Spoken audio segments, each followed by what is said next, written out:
嗨，我是 J。嗨，我是 J。今天我们要聊的是岛屿怪谈系列。那端午节快到了，大家不知道有没有去买粽子回来吃？那你们大家最喜欢吃的是什么样口味的呢？南部粽、北部粽还是甜粽？我自己是比较喜欢甜的。啊，对不起，讲错了，是咸的。甜的对我来说有一点不太像肉粽的那种感觉。然后我们今天为什么会想到这个？其实所以你是今天午餐要吃粽子吗？对，但是我其实有想到别一件事情。哦，那我先把粽子放下来。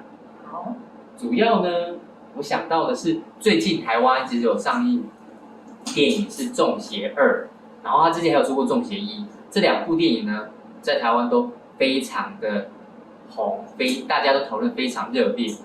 然后里面就有提到一个仪式是送肉粽的仪式，然后我就很好奇说，那这个仪式的进行啊，仪式仪轨部分啊，是不是有真有其说这样子？那我今天就想要问 J 说，这样是一个什么样的民俗习俗这样？哦，好啊，一起来聊聊。那我想先问 J 说，那送肉粽是一个什么样的民俗文化？送肉粽呢，它指的是说，这里面说的肉粽不是讲的不是那个我们端午节吃的这个肉粽啊，当然平常也可以吃啊。它指的是说，有一些上吊往生的人呢，他因为上吊往生一般都要他用的工具就是一根绳子嘛，然后所以这个绳子呢就有点像这个肉粽的样子一样，哦，好像一个绳子绑一个人这样子。所以民间就是一般的习俗，比较不想要直接称呼他们是所谓的上吊者或者是往生者，那他们就会把它俗称叫做蚂蚱，因为它的形体很像蚂蚱，所以它专指的是上吊往生者。那因为这一个一般我们是不是人往生的时候会做一些法会嘛，对吗？对，好，比如说我们会请道士啊，或者是那个和尚来助念经。那我们在做这些法会的仪式，就是希望把这个当事人，也就是他人死后变鬼魂嘛，就是希望把这个鬼魂超度或者引渡送到别的空间，例如什么去天堂啊，还是对去天堂啊，还是去阴间，然后跟阎罗王报道啊，阿弥陀佛，对，西天还有阿拉找阿拉，阿拉，对，好，那希望把他那个送到别的空间的过程，我们就是讲说是为亡者而举办的仪式。那这个我们一般台湾都称它叫做法会嘛，对吗？那在这个法会的仪式呢，目的是要把灵魂送走。那所以我们那个对上吊者来说，是不是也要办一个法会呢？它是一样的道理，所以它就叫做送蚂蚱，有没有把鬼魂送到别的空间？那因为蚂蚱就是这一个上吊往生者，那所以这个仪式我们就一般俗称叫做送蚂蚱，这个意思。哦，原来是这样。那我自己其实有查到这一个习俗呢，其实是大概是400多年前就已经开始，而且它大部分都是在中部，台湾中部，例如说彰化、鹿港啊、福兴、和美、深港这些沿海地带。然后这些人都是像老师刚才说的，他们这些上吊往生者，他们的怨气都比较重，所以他们有提到说这些往生者死后的这些煞气都会存留在那些他们吊在那个上面的，例如梁啊、摸过的椅子啊这些相关的东西，那他们就会在做这个送肉粽的时候，就会把这些东西，然后一起带到他们指定的，例如说海边去，然后好像要烧掉，不然的话，他说如果这些怨气太重的话，就可能会让其他人来到这边，然后又再散掉。对，因为怕沾到这个所谓的怨气啊。因为那个往上吊，因为我们台湾人他认为，往生者是有一股怨气，那他往生前碰到的，比如说有的是那个绳索是绑在树上啊，那有的是绳索是绑在那个家中的梁啊，或者是那个有的是在门框上面，那都会把那一段把它锯下来，然后甚至连脚站的那个板凳都要一起拿去送到海边，然后去把它火化掉，因为海边有那个海龙王嘛，海龙王，所以也相对来说是把它送到海龙王那边去，就是送到别的空间的概念。然后他们说这样就是找别下一个人来上吊，就是一种抓交替、抓替身的概念。然后，而且我查到是说，这和台湾其他地区，例如说烧王船的概念很像，然后都是一种道教除煞的概念，然后有时候会请，例如说抓鬼大师钟馗，抓鬼大师，对，我自己叫他抓鬼大师鬼王对来驱邪来做这样的仪式，然后他们就会把这些东西带到海边去。对，那我想问，法师会请鬼王来主持，通常会请到鬼王钟馗来主持这个仪式的呢，都是认定这个鬼魂比较凶恶，也就是我们说的怨念比较深的意思。那老师，我想问，就是这样的仪式真的有效？所谓的仪式有没有效呢？前提是要看这个法师的功力如何。那刚刚是不是有提到说，有一些的鬼魂呢，如果比较凶的话，那就会找到我们一般民间信仰的叫做钟馗。那钟馗他的绰号也叫鬼王嘛，也就是说他抓鬼收妖他很强。那如果很凶的就要请到他，那有的他就是法师或者我们说的道士来收。那至于它的效果是什么呢？就是要看在这一个所谓的送蚂蚱这一路的仪式，因为我们要从那个叫做什么凶宅现场，不能说凶宅，应该讲什么过世的现场，过世的往生的现场。比如说有的是在家里嘛，那有的是不是在路边那个树林里面的树，还是有的甚至在篮球框那边。对，那在这个现场叫做事故现场好了，然后要一路平安顺利的把这个鬼魂引渡到海边，交给龙王，我们说的海龙王。那这个过程呢，能不能把这一个队伍整个顺利的去带到海边，然后把仪式完成？会不会有其他的？比如说这个鬼魂会不会跑掉啊？还是说其他的鬼魂来凑热闹？那就要看这个法师的功力，对，所以跟功力有关。那他们真的会有抓交替吗？其实要抓，如果要问到抓交替，那老师想要先问你，你觉得抓交替是什么意思？对我来说，很像是他原本在这边发生的，那他就去找另外一个人来到他的原本地方，那他就可以离开。那我的想法是这样。如果你的这种说法，那理论上它不应该是抓交替3个字，它应该叫做轮班，对不对？就是我们轮班站岗位的概念。对，那应该叫轮班啊。可是呢，那老师再问大家一件事，就是我们刚刚是不是有提到什么叫做送蚂蚱，就是要把这个鬼魂引渡，或者是送到另外一个地方或者另外一个空间哈。那如果要送到另外一个空间呢，是不是代表说这一个鬼魂本身要能够离开现在的这个地方，对吗？对。好，那如果呢，本身这个仪式如果没完成，就是如果有做送蚂蚱的仪式，可是鬼魂或者是没有做，所以这个鬼魂还在原本那个位置，对不对？那原本在这个位置的鬼魂，他找了第2个鬼魂来比如说鬼魂 A。他那个上吊往生的，然后他就找鬼魂 B 过来。那他找来的话，你觉得他自己本身有这个能力离开这个位置吗？如果这样听起来，好像我自己觉得不行啊。理论上是不可能的，因为没有法师把他顺利的引渡到别的空间嘛，对吗？好，那他如果没有办法把他引渡到别的空间，那这个鬼魂 A 跟鬼魂 B。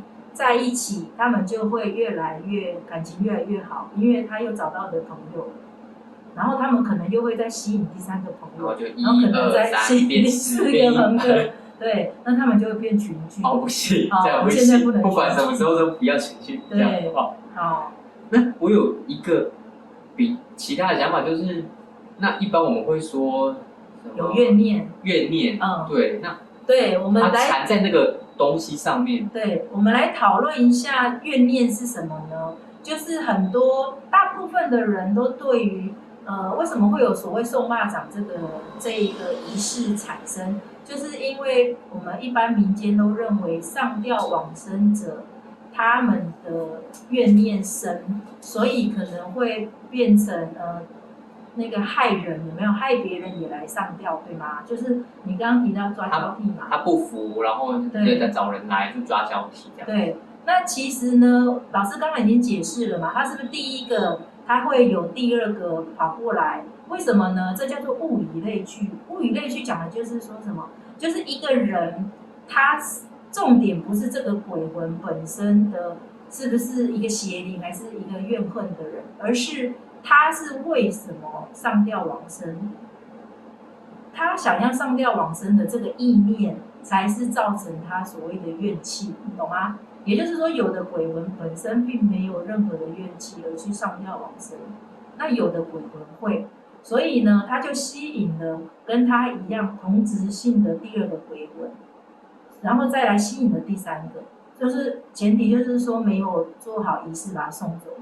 那他吸引了第二个、第三个、第四个，那他们本身就是有这个怨气。那可是怨气不是只有上吊往生的哦，老师有看过跳楼的，还有那个所谓的吞药的，或者是有的是卧轨的，那他们有的也有产生怨气。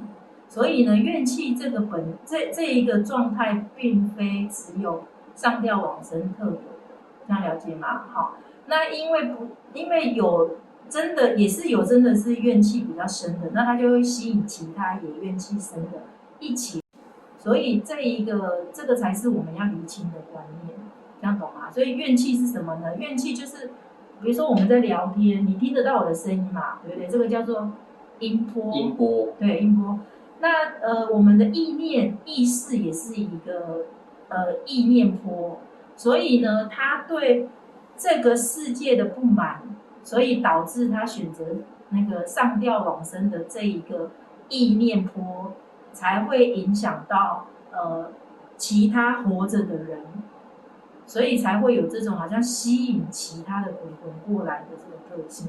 这种是不是大家有时候在讲集体意识这种是这种概念吗？集体意识是吗？是因为我发想这个想法，例如说我希望这世界更好，然后我跟别人说，我希望这个我们要做些什么事，然后他也因为我改变，然后大家有这样想，是这种吗？集体意识讲的是我们西方的那个心理学提到的，就是我们大家有共同的想法跟那个意念，所以产生了一个很强大的共振波。那我们希望这个世界更和平，然后希望大家都能够在爱的世界里面，那这个也会产生一个巨大的意念波。但是前提是什么？前提是会被你吸引来的，它本身就有这个意念波。那当然呢，如果它原本没有这么强大的意念波，但是只要加入这一个群体，它确实会受到影响。那所以那个怨气也是一种意念波的凝聚。那当然，希望有爱，希望世界和平，它也是一个意念波的凝聚。所以你说这个叫集体意识，算是的。好，因为我就刚好就是最近刚好读到这些，所以有点好奇，然后刚好所以有一起讲。对。然后那我想问说，所以集体意识有正向也有负向，那我们都希望可以充满正向。对啊，因为在这个比较惊慌的时候，如果大家心里都有这样的一个比较好的想法的话，那其实大家的生活的那种感觉也会比较平静一点。对。那我这边有查到，回到送肉粽，其实我查到6个禁忌。好，第一个是不可以脱队，因为他说这样如果脱队的话就会被鬼魂纠缠。然后他说第二个是他们沿途都会有开门，就不能开门窗，要把它关起来，因为他说怕这些鬼魂避免他们跑进去。然后第三个是说禁止女生参加，那他的原因是说因为男生的阳气比较重，可以治鬼，而且赶鬼这个仪式呢比较耗体力。然后第四个他是说跟在队伍里面都不可以超过前面的力气，因为他说赶鬼的时候鬼都会跑前面。那这些是真的吗？对，其实你上讲的这几样呢，它那个指的意思就是说，我们做送肉粽这个仪式，是不是都会请一个法师啊，或者是一个道士来做这个仪式，对不对？然后所以他会带领整个队伍一直到海边。那所以这一个带队的这个法师，他通常都会有一个像令旗一样，像比如说我们看，如果是钟馗，它是不是有一个好像伞一样的东西，对不对？那个叫做法器嘛。那这个令旗呢，指的就是说，哦，我是来自于什么样的传承的法师，然后我的系统是什么？那所以呢，我现在在做这个仪式呢，其他的鬼魂都不能够来打扰我。然后呢，我在带的这个过程呢，法师本身会保护队伍里面的所有人，所以通常参加这个仪式的队伍里面的人，法师或者是道士会在他身上贴一些所谓的避煞的一些符，那个就是有点像是你就是我保护的，所以其他的阴邪不该来碰你。这是不是有点像那个去庙里面求那个护身符？护身符，对对对，没错。好，那所以那这个符本身，符咒本身就有力量嘛，就是我们说的能量，所以他在保护这个队伍的时候，你本来就不应该往前跑嘛，对不对？或者是离队伍太远在后面嘛，本来就不应该落单啊。那我们恐怖片不是都告诉你吗？落单的会怎么样？领便当嘛，对不对？先不见。对，电影不是都这样演吗？所以就是不该落单啊，因为落单的话，法师怎么会有办法去保护到你呢？因为你就离开这个队伍啦。所以前面这几个讲的就是这个概念，不要离开队伍哦，要跟好。对，要跟好。那我还有查到第5跟第6个，分别是在这个时候呢，不能说他的姓名，那以防这些鬼魂来报复。然后最后一个是呢，当仪式结束后要回程的时候就不能讲话。他说也是以防鬼魂，然后从岸上回来要报复。那这2个也是真的吗？对。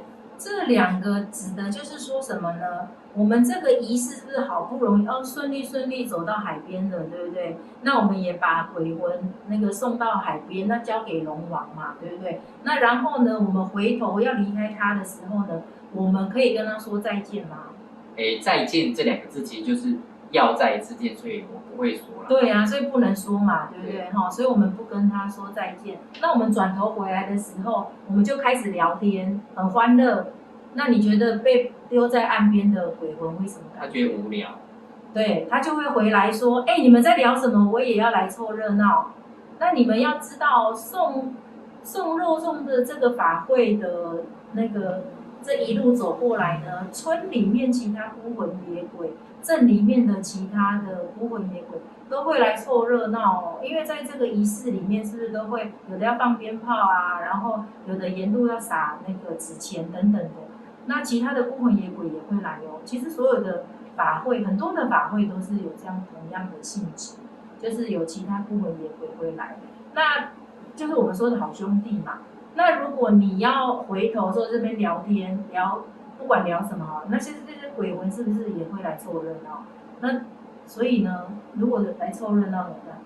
就是别讲话，然后那他就跟你回家了，赶快离开现场。对，就是大家要有一个观念，就是人死后变成鬼嘛，对吗？所以人死前是什么个性，死后那个鬼就什么个性。那人是不是大部分都喜欢凑热闹？就是喜欢聊八卦，前面怎么样啊？前面怎么一堆人啊？那边在干嘛？对，凑热闹。那所以他就不知不觉跟着大家回家。然后岸边的可能也说：“你们不能，你们送我的过程，我们也算朋友了吧？那你们在聊什么我都没参与，我要回来。所以 no， 不要聊天，就安安静静的回到自己的家。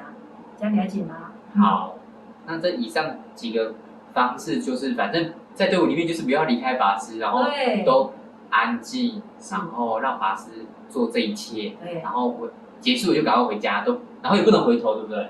不能回头啊！不能回头要干嘛？找没有，有些人就是，例如说电影都会讲什么后面有人叫你，然后就突然回头，然后就那个你便当了。对，电影都这样演。不要落单，然后不要回头，然后听到叫你，不要八卦，不要叫我名字，也不要被叫名字。对，不要太热闹。当然，讲真的啦，电影演的有时候太夸大了，但是它是有一些根据嘛，才会有想要就是对演出这样的东西。对，那这样子还有戏剧效果。对啊，那我还想到是说，那如果我今天是外县市的人，然后我知道他们都会在那个有时候新闻上或者是乡镇都会贴一些公告，然后就说可能什么时候会有那个送肉粽的仪式哦，不要出来哦，不要经过这里哦。可是假设我就没有刚好收到这讯息，结果我就经过或看到，如果你看到这个队伍，你就跟着加入啊，一起送啊，对啊。不是应该赶快离开，假装没这回事。你忘记刚刚讲的，不能落单。可是我还没。我不算在那个里面也是得加入就对了。对啊，当然啦，因为大家都没有在附近，就只有那个队伍在附近，然后你会碰到，不就在队伍的附近吗？那别忘了，队伍周边也有很多所谓的孤魂野鬼会来凑热闹啊。那他们是不是就看到你也想邀请你？那所以是说看到了，然后既然都看到了，那就问队伍的人说。不好意思，我真的不小心路过，那我是不是要加入？就是还是要礼貌性问一下。重点是你不知道这些鬼魂是怎么看待你，对不对？那你不如就默默的跟在队伍后面，或者是你要插进去，法师们也不会去驱赶你啊，对啊。好，那我看还是晚上的时候呢，还是乖乖待在家好了，因为这种仪式。大部分都是在晚上或那种半夜凌晨的时候，生人勿近啊。好，那就乖乖待在家，对，是最安全的。对，半夜不要随便跑出去嘛。好，那我看呢，我的肉粽也不要吃了。为什么？因为又讲这些，然后又那个，我觉得超出我想象的范围。肉粽好吃嘞，我最喜欢吃北部粽，北部粽好吃。但我还是明天再来蒸好了吧。好，那就先讲到这边喽，拜拜。好，那祝大家端午节快乐。